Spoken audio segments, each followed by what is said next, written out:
mounting death toll in Gaza, calling on Israel to protect civilians and allow in humanitarian aid. But behind the scenes, the Biden administration has quietly approved and delivered more than 100 separate weapons sales to Israel over the last 5 months, amounting to thousands of precision-guided munitions, small-diameter bombs, bunker busters, and other lethal aid. That's how they were able to do what they do. Investigation by the Washington Post. They chumped Only this war two up. approved foreign military sales to Israel have been made public since the launch of Israel's assault on October 7th, amounting to over $250 million worth of tank shells and ammunition, which the administration authorized using emergency authority to bypass Congress. But in the case of the 100 other weapons sales, known as foreign military sales, the arms transfers were made without any public debate because each fell under a specific dollar amount that requires the executive branch to individually notify Congress. For more, we're joined by Josh Paul, a veteran State Department official who worked on arms deals and resigned in protest of a push to increase arms sales to Israel amidst its assault on Gaza. Josh Paul is the former director of Congressional and Public Affairs for the Bureau of Political Military Affairs in the State Department, where he worked for 11 years. He's now a non-resident at Dawn, that's Democracy for the Arab World Now. He's joining us from New Haven, Connecticut. Josh, welcome back to Democracy Now! Can you talk about the significance of this Washington Post expose, what we've learned about U.S. flooding Israel with weapons, as President Biden talks about, saying he's putting pressure on Israel to let food aid in? Against the Gazan people. Thank you, and thank you for having me. I think what we've learned from this story shouldn't be a surprise to anyone. It is that the president continues to facilitate the flow of arms to Israel, despite a change in tone. We have certainly heard the administration call for more humanitarian assistance for, it's not going to change the tone. They created it. But at the same time, it continues to provide the arms that enable Israel to continue its operations. So I think that's pretty consistent, frankly, with what the White House has said, including John Kirby from the podium this week, that this remains U.S. policy. It's a name. I think many of your viewers may be shocked to hear that there have been 100 sales and then put people there in the last few months since October 7th. But here, I don't think anyone in the State Department will be particularly moved by this story. Much of the process does unfortunately move like a production line when it comes to cases that do not require, under law, congressional notification. So what we really have here is both a policy problem, but also a lack of transparency that is built into the system and which can only be remedied by a change in law. Well, let's go to what National Security Communications Advisor John Kirby said. He was questioned at the White House by the journalist Andrew Feinberg, a correspondent for The Independent in Britain. What is preventing the president from communicating to the Israeli government that if they don't allow aid, we will not continue supplying weapons? Why is that not a fair trade? No aid, no bombs. Because the president still believes that it's important for Israel to have what it needs to defend itself against it's not defending itself. Threat. Maybe some people it's have not defending itself. It created what you saw on so Josh Paul, your response, 6, both to the question and to Kirby's response. They created it. I mean, there you have it. And they invaded it, and now they want to put the blame on Hamas when it's the blame should go on the United States, Britain, and all these motherfuckers to provide military assistance to a country that is restricting U.S.-funded humanitarian assistance. And we know that this is the case with Israel because Jake Sullivan himself, the National Security Advisor, we got to create an Israel. That this is a problem. And of course, we would not be airdropping aid into Gaza were we leaning on Israel to open the humanitarian aid routes. So they created it. So, I think there is a clear case to be made here that we are not in accordance with U.S. law. In Egypt. Certainly out of step, I think, with international law.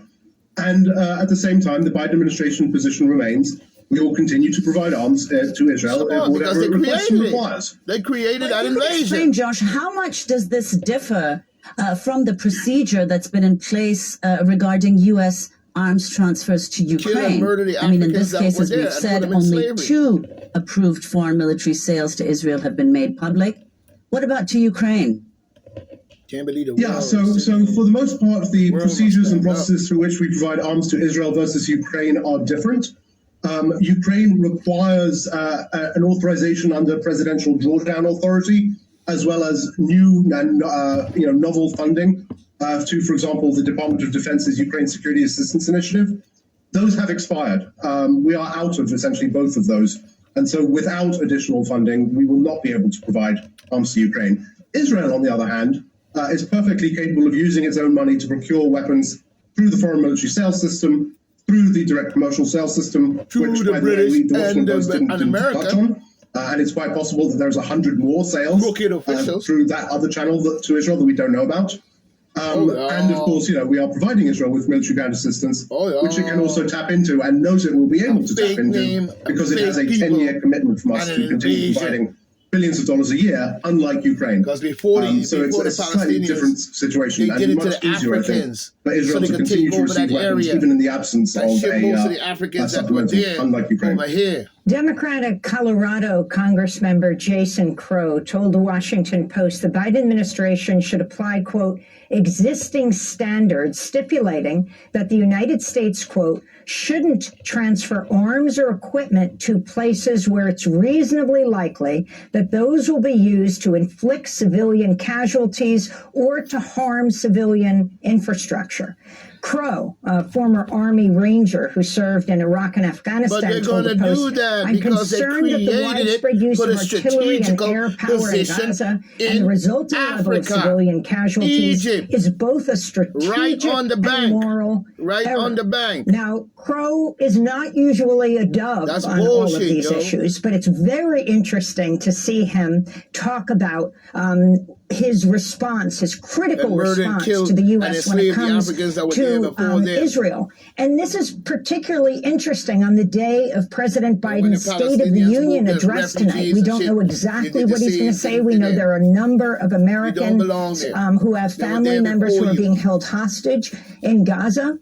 We don't know if the Biden family or the administration will be inviting any Palestinians, and that Biden wanted to be able to announce a ceasefire tonight, which is clear it looks like will not be happening. But in response to all of this and how these weapon sales, do you feel perpetuate the war? This is why they had to have an attack. Yeah, I mean, I think that people who have served in the military or worked in the Middle East, people like Representative Crow, also frankly like Secretary of Defense Austin, understand that what Israel is doing is not going to lead to success on Israel's own terms, as Secretary of Defense Austin has said. It will lead to strategic failure.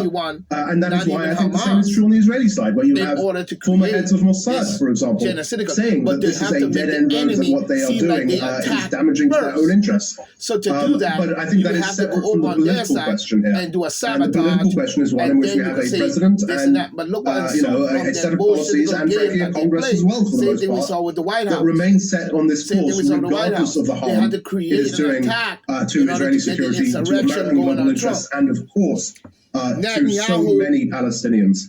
Judge Poe, you were in the State Department for 11 years, and you were involved with these kind of arms deals. You resigned in protest of a push to increase arms to Israel.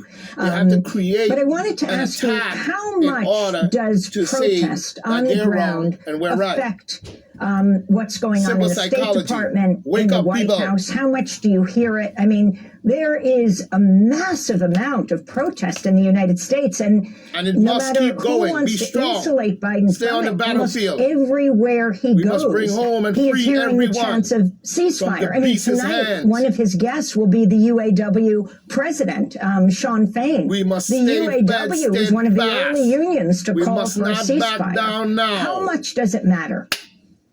I think protest is very important. I think particularly protest when it manifests at the ballot box in terms of, for example, the uncommitted vote or the other vote that we have seen in states and will continue, I hope, to see in the coming days, because that signals to the Biden administration that they really have a political problem there. And that is really one of the only means we have of getting this administration to change course in the time that it has left. So I think that is very important. I think it's most important when it manifests directly in the political process and when it comes with organization. I think there is a momentum around this issue now and we have to maintain that momentum for That's the, right. frankly, months and years ahead, because That's this right. is not It shouldn't going to take be months and years a ahead. long-term pull to Let shift more where people American policy involved. is and has We been need for many years. Finally, you everyone. were inside for years, the State Not Department. just 250 And now that million. you've We need resigned, and we 200, sort of ask 400, you this 500, every 600 time since trillion then. people to How stand many up people now. inside the administration have reached out to you? Do you feel that that's increasing? And how many times do they tell you that they've been discussing this with Biden or the inner circle of Biden and what their views on this are? I mean, Biden was no fan of Netanyahu from the beginning. And so yet He's he a is part of his embracing him creation? now, what they are saying. Yeah, I mean, I'm still hearing from people I had not heard from previously, to be clear, who are saying that, you know, this is not working. I feel sick to my stomach of being involved in this. And I'm trying to make changes, and it's just not working.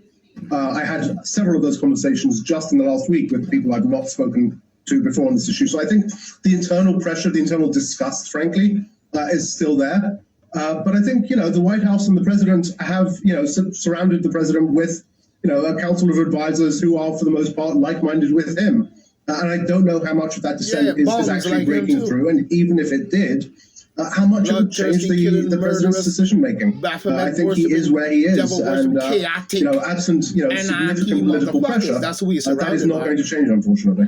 Josh Paul, Because we want to there- thank you for being with us. because Veteran there is State no Department way. official, worked on arms deals, resigned in protest of a push to increase arms sales to Israel and its siege on Gaza.